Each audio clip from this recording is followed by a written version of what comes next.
Welcome back into the Door Report. I'm Billy Derrick. Unfortunately, Will Byron unable to join us here for this portion of the podcast, but we have a very special guest on the pod, Brooks Webb, the general manager and chief of staff of Vanderbilt baseball. This guy does it all. We've been waiting to get him on here and talk all things Vandy boys, and here he is with us. He does a lot of stuff. We'll kind of dive into his role with Vanderbilt baseball. He helps manage the general branding and messaging of the Vandy Boys program and student athlete experience, including the creation of vandyboys.com, as well as facility projects, fan engagement enhancements. So we'll dive into it all here with Brooks Webb. Brooks, thank you so much for taking the time first off.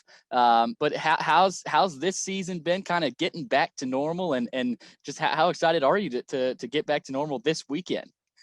Well, Billy, first off, appreciate you having me on, and I know Will couldn't be here today, but I really appreciative of what you guys do covering Vanderbilt and certainly our program. So thanks for that, for starters. But it's been the season, just to get back to some semblance of normalcy, has been great, right? So when we got the news that the semester was going to go off, as normal, and kids were going to be able to come back to campus, and then we were going to have a fall and all of those things.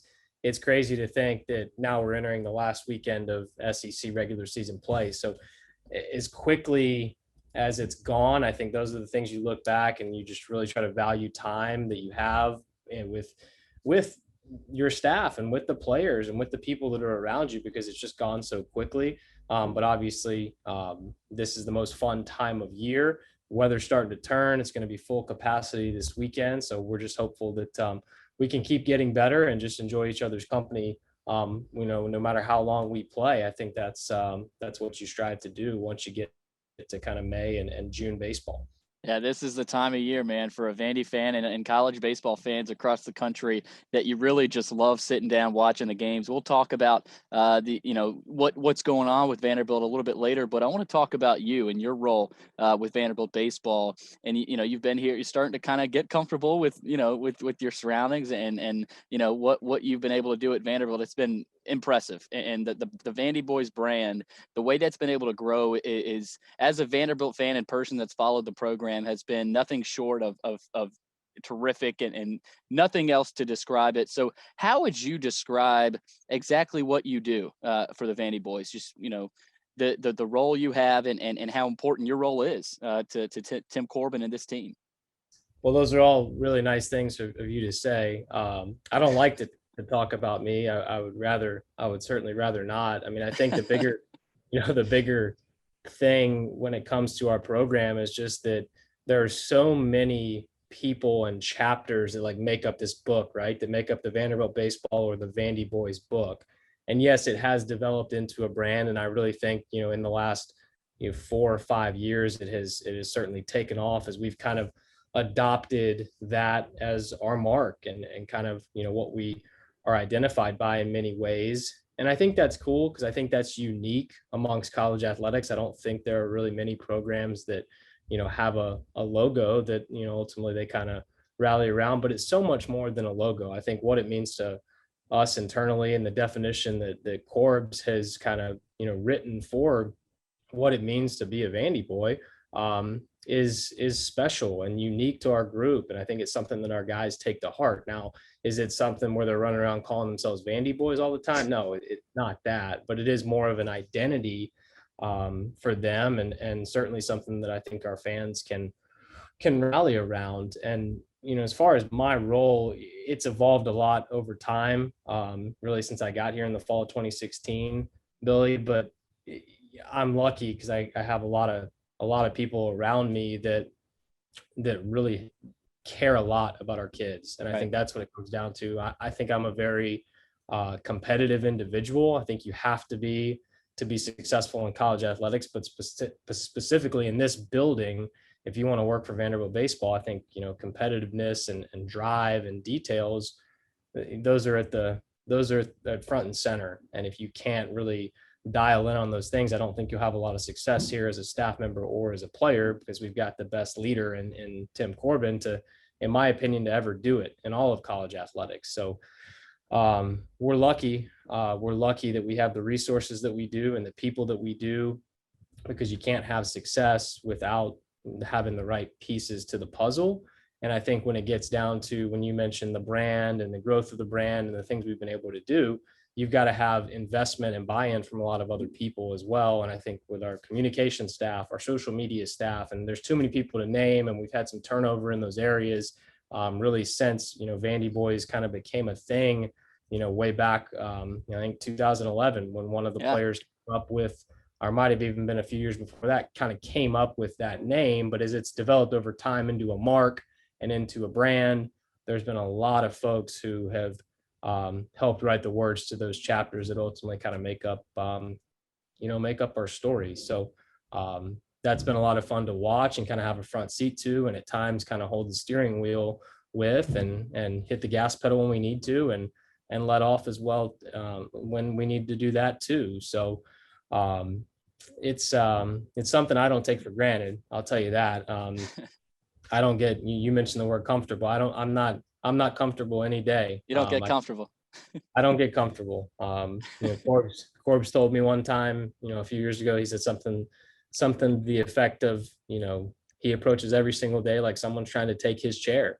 And, for somebody who's been doing this for 19 years to come in with the same energy level, not even the same energy level, he finds a way to have a higher energy level every day than what he did the day before. And he, there's plenty of people that have been in his situation that can get comfortable. So if the person who's leading your program isn't comfortable, you don't find yourself getting comfortable at any time. You obviously, you get used to the people around you. And I think you get comfort in a sense of the harmony. Like we talk all the time, we have great harmony amongst our group. Right. Like our staff loves each other.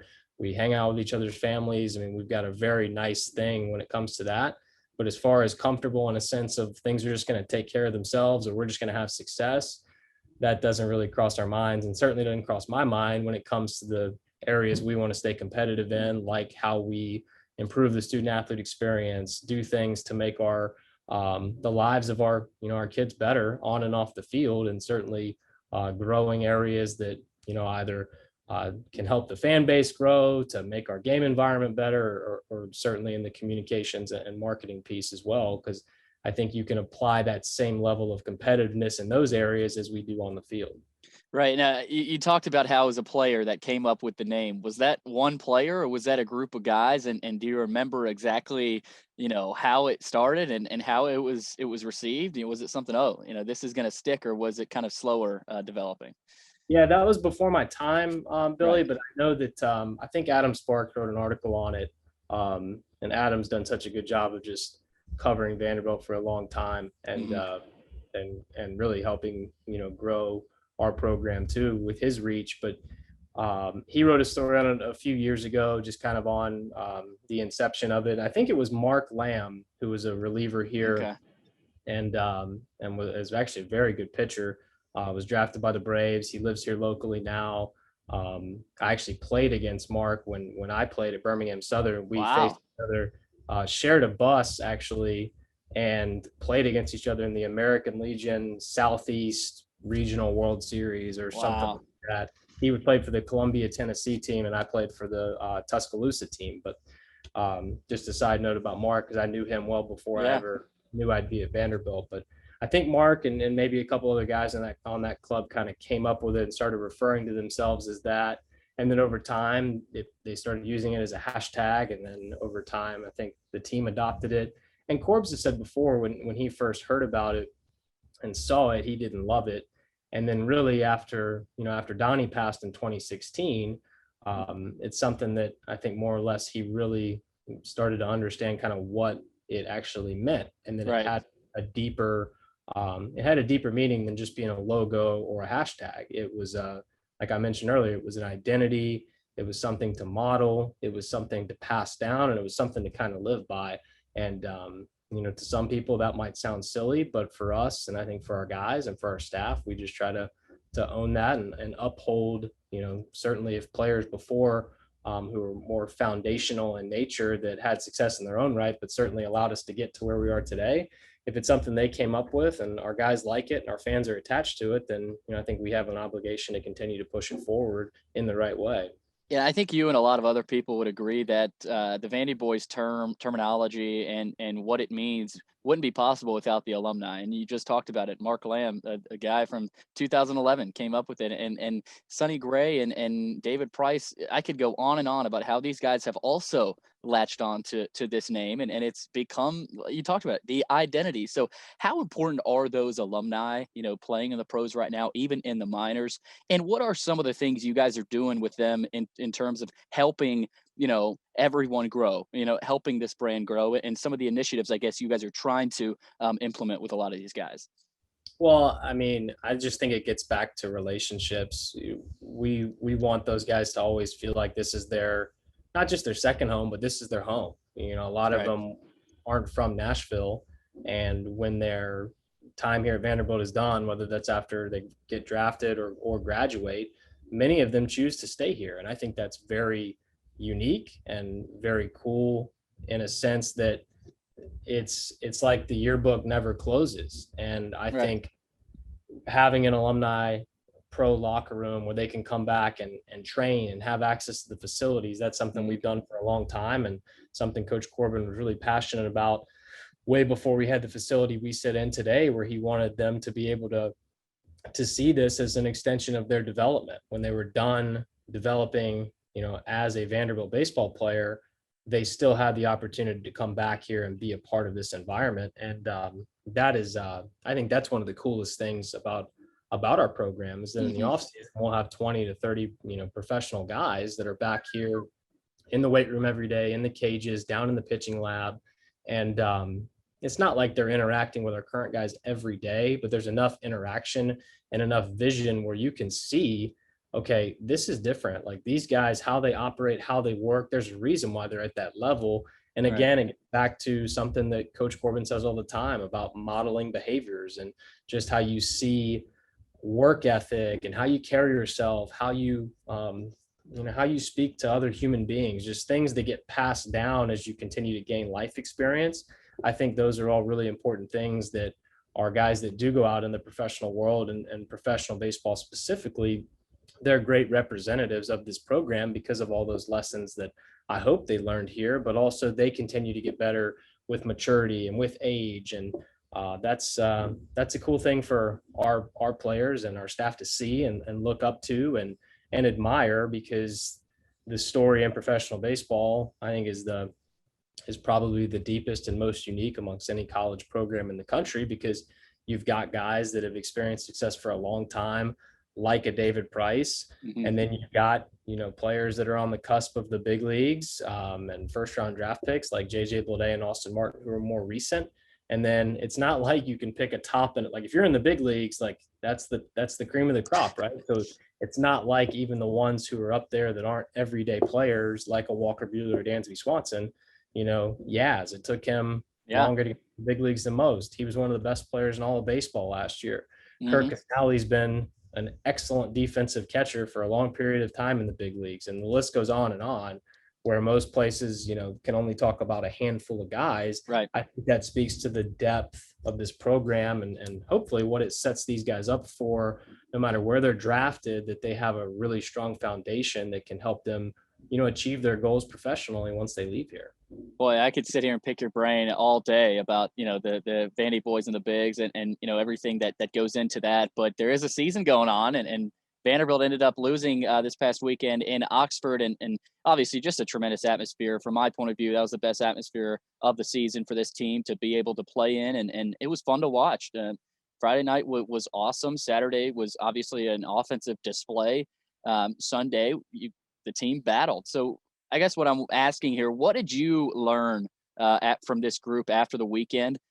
Because they're going to see a lot more of that, in Hoover, and they're going to see more of that in the postseason. So, what do you think you personally, and Corbs obviously and the staff, what do you think you guys learned this past weekend? I mean, I don't know if we necessarily learned anything new, Billy. I think for me, it's been evident all year. This is a group, and you kind of mentioned it, battle, but this is a group that'll really fight no matter how far behind they are. They play with an emotion and an energy that you just can't teach. You just have to have it. And that allows them to be able to come back from any deficit. And you saw that on Sunday after giving up that 10-run inning, which Hmm. wasn't fun. but it was really encouraging to watch them continue to fight. It'd be easy to lay down right there and say, well, we just gave up 10, game's over. That's not this group, and it won't be this group. It doesn't guarantee you victory, but they're going to fight.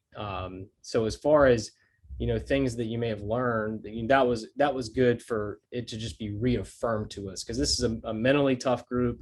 Our coaching staff, man, they're the best. I mean, obviously it starts with Corbs, and Bax does such a tremendous job with our hitters. Macias, such a good job with our catchers and some of the offensive stuff and base running. And then Brownie with our pitching staff. Those guys, I can't say enough good things about them and how they help a really young group grow every single day. So the weekend was disappointing, no question. From a win-loss perspective, like, that sucks. We never want to lose a series, but I thought it was a step in the right direction when it comes to growth. And I think the biggest takeaway, and you referenced it, was getting the opportunity to play in a full capacity environment for really what I would say is the first time all year, because it provided pressure packed innings, moments that you can't replicate when there's 30-40% people in the crowd or people in the stands. And that's what any situation we're going to step into moving forward will likely be. And we were fortunate. We got to go to Stillwater and play in front of a pretty full house at Oklahoma State during non-conference play. But most SEC stadiums have been at a limited capacity all year. So this was the first opportunity to really get to experience an SEC environment like that, which was a lot of fun for our group, because they just haven't gotten to do it. So you think about, if you think about it, Billy, players like Carter Young and Dominic Keegan that hit in the middle of the order and are having really good success, they have no experience in those type of 10 to 12,000 fan SEC environments. And you can pinpoint that across our entire lineup. They haven't seen what they saw this weekend. Not that it's a great environment to play in, but at full capacity, all SEC stadiums are tough and fun to play in. So it's hard to say that this one was any more difficult than others. It was just the first one that's been like that. So, this is still, and Corbs has said it a lot, this is still a very young team, and it's hard to believe, but they're accumulating a lot of firsts for many of these guys, even though they're looked at as some of the more experienced guys on the team. So that's in no way an excuse. They have to get the experience as they go, and this is the hand that they've been dealt. But when you're thinking about guys who have never stepped into an environment like that, that was a benefit. So if there's anything you learned, it would just be accumulating more experience that they can kind of put in the back of their heads. And what you have to do is have those type of experiences to lean back on, because the climb these next couple of weeks, it just gets steeper and steeper and steeper. And you've got to be able to kind of have that mental bank that you can look back on, lean back on with your training, and certainly the competition and the game moments that got you to this point. Yeah, and a guy that has seen it is Kumar Rocker, who pitched really well Friday night. I think Corpse talked about it last night in the Commodore Hour. He just said their runs were more valuable. They had a man on base and gave up a home run. So what did you see in that pitching battle, and specifically Doug Nikhazy from Ole Miss, because Vanderbilt is going to be seeing more guys like that. And to see a guy like that, like you talked about, the experience is great against him. But it was quite the pitching duel. And what did you see from Nikhazy, but even Rocker also, just the way they kind of went at it? Well, I think, what you just said, that, how Corbs kind of summed it up, is that their mistakes didn't cost them, and our mistakes did. Now, when you're talking about mistakes, they were very few, and that's what you're going to get when you have, two aces like Doug Nikhazy and Kumar Rocker that face off against one another. They may make one or two mistakes a game, and if you don't find a way to punish those, you might not get another chance to do it. So Doug's really good, and he's had a tremendous career in Oxford. You knew what you were going to get when he took the mound. He's somebody that knows how to decelerate the baseball. He can mix his pitches as well as anybody in the country. And he did a really good job of not falling into any patterns. He located every pitch where he wanted. And not only could he put the fastball up and down, he was able to go out and in. And when you can command that pitch anywhere you want, it opens up everything else for you, because his breaking ball is really good. He can kind of manipulate the depth of that thing. And that was a solid pitch for him. And he used it to get ahead of hitters, but he also put them away with it. So he had everything working. And that was a series that, as you kind of alluded to earlier, it was a fun environment to be in. And I think probably locked up a hosting spot for Ole Miss. So they were definitely motivated to play. Not that our group is motivated too, because we just, we enjoy playing in those environments. But for them, watching him step up, you knew what you were going to get. Like, that wasn't a surprise. With Rocker, he was outstanding, man. I tell you, like, it's kind of unfair, the expectations that people want to put on, whether it's him or Jack. It's like the guy gave up 3 runs, and he really was at 3 hits going into the 7th inning, one of which was a bunt single to a guy who hit the home run earlier. Mm-hmm. The other 2 were fastballs where he fell behind in the count and they were up in the zone, and they hit the ball out of the yard. If the pitch is 2 inches higher or a little further out, could be a pop-up, could be a strikeout, but it wasn't. They ended up being home runs, and that's the point. In a game where you made really 2 bad pitches, those are a lot of times, you do that. You expect to win those kind of games, but that was the best offense in the league. We know how tough the SEC is week to week. And I think, when you make mistakes, good teams are going to take advantage of it. But, again, he pitched really well. I thought how he located his off speed, the cutter, the slider, the changeup might be as good as it's been all year. So there's a lot of things he can take away from that are really good. And I don't think there are many bad things other than the loss that you can take away from it. Just 2 good hitters who, made him pay. And when you face arms like him and Nikhazy, as I mentioned earlier, when you get a mistake pitch, you have to make them pay right then and there, because if you don't, it might be the only chances that you get. So you have to give Ole Miss a lot of credit for those 2 pitches. They did. And that ended up being the difference in the game.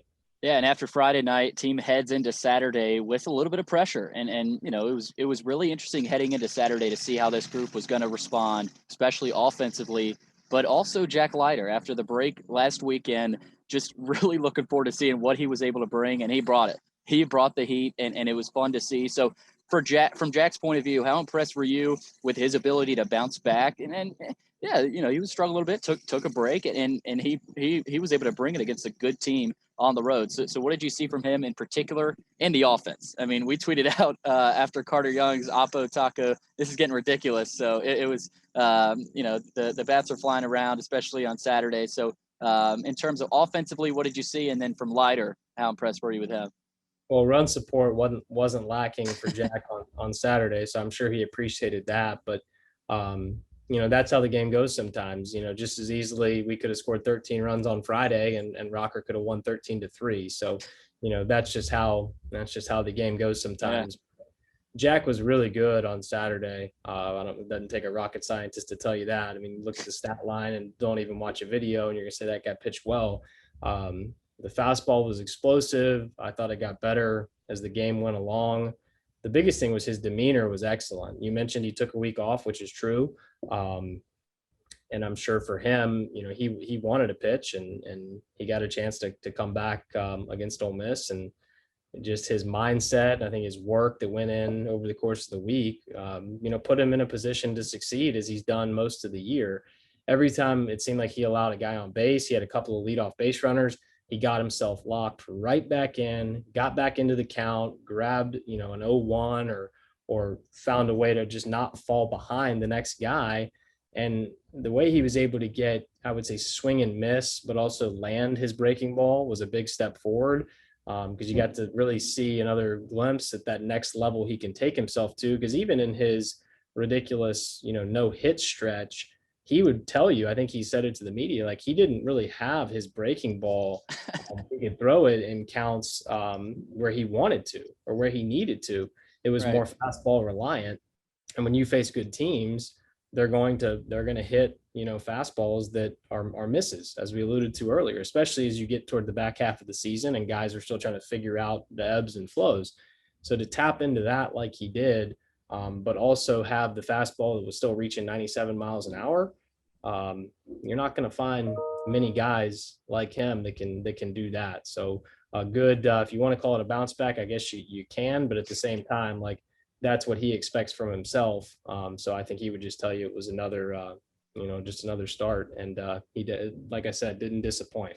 No, he did not. And another guy that you can kind of compare him to, and, we love to compare players to former Commodores who came through here, but Carson Fulmer is a guy that comes to mind, just, bulldog mentality, really humming it in there with a dirty curveball as well. But for you, Brooks, have you ever seen a guy at Leiter's age to have that much jump on a fastball? Because looking at his arm slot and the mechanics he has, it's almost like the fastball really sneaks up on a lot of hitters. Have you ever seen that before at this level? The way he, just the way he looks pitching the ball. Because yes, we've seen 95, 96, but just kind of the way it jumps on guys. Yeah, I mean, I think the way it comes out of his hand and the angle and the spin and all of the analytical things that go into it, yeah, it makes his fastball, probably play even hotter, which is hard to do when you already throw that hard. It probably plays even harder than it is. I haven't seen a lot of guys that can, rely on that pitch as much as he has, because you're right, like velocity is not equal. 97 is not 97 if it's flat versus if it has arm side run, Right.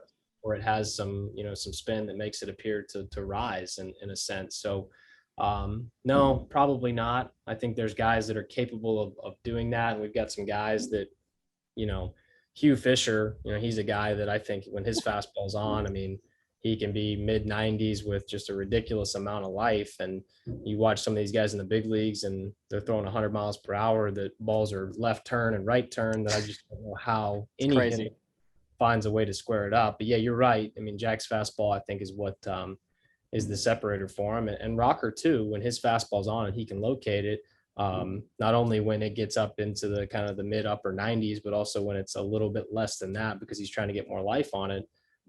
Those are fastballs that, many ways they're special and they're worked on, and that's why they are so effective. Brooks, for this team right now, obviously one more weekend series at home at the Hawk, and then we'll head into Hoover, and then you got the postseason.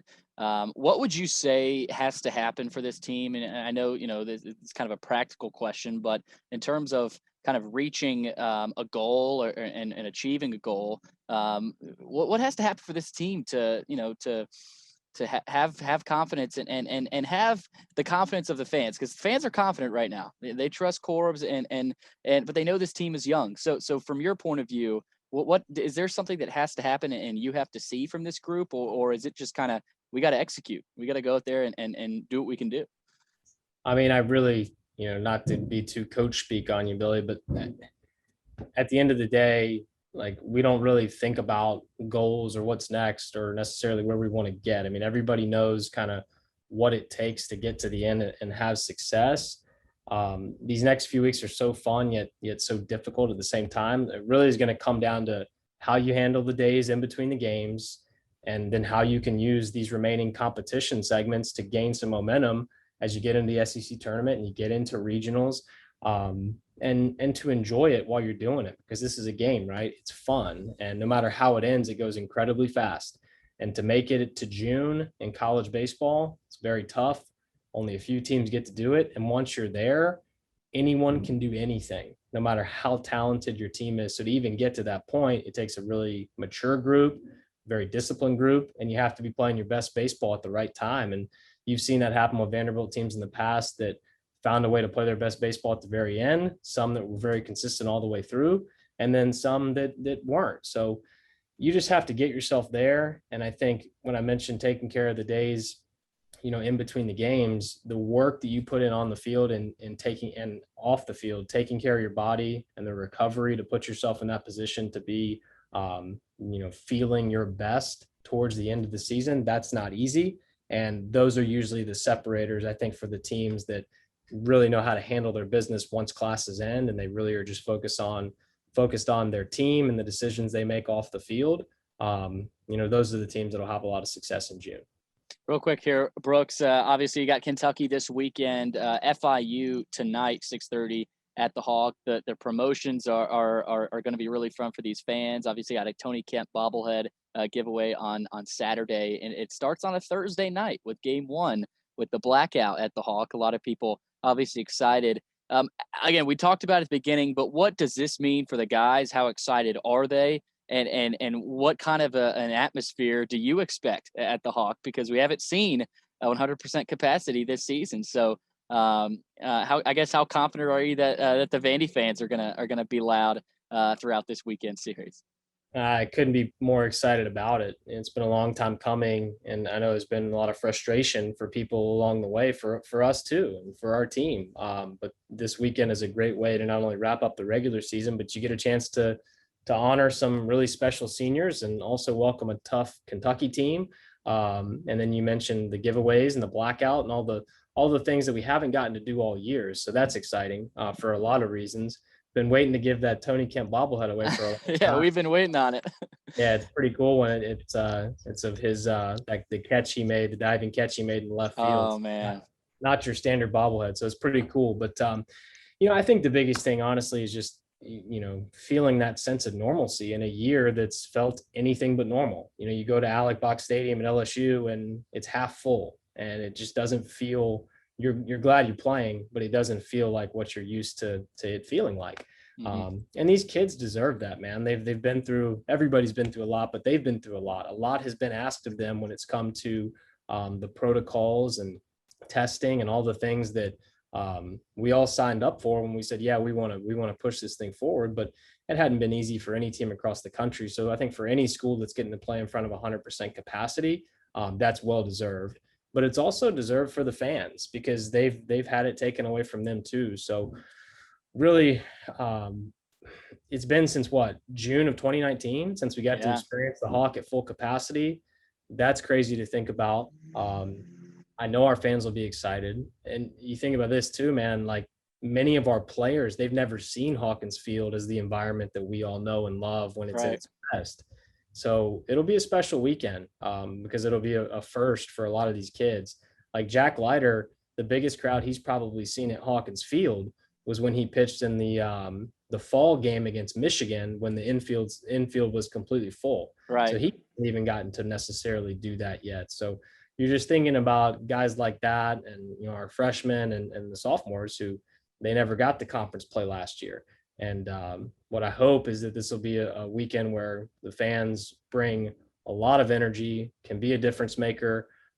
Starts Thursday with the blackout game, and looks like we're going to have great weather and just it's shaping up to be a lot of fun. And we just want to make sure that if you can get access to a ticket, get to the Hawk because these kids deserve it and the fans deserve it too. We might even see the Vandy football team out there again, potentially, over the dugout. That was really fun to see, and you know, especially for the players to get that kind of you know coverage, especially with the team and Clark Lee and the guys. So Brooks, this could have been, I think, 2 hours, but thank you for your time and again, good luck this weekend. It starts tonight with FIU, and then a 3-game set starting Thursday night at home against Kentucky. Brooks, again, good luck the rest of the way, and you know, we're looking forward to see you guys in Omaha. I really appreciate you having me on, Billy. So enjoy the rest of your afternoon and we'll talk to you soon. Thanks, Brooks. Have a good one.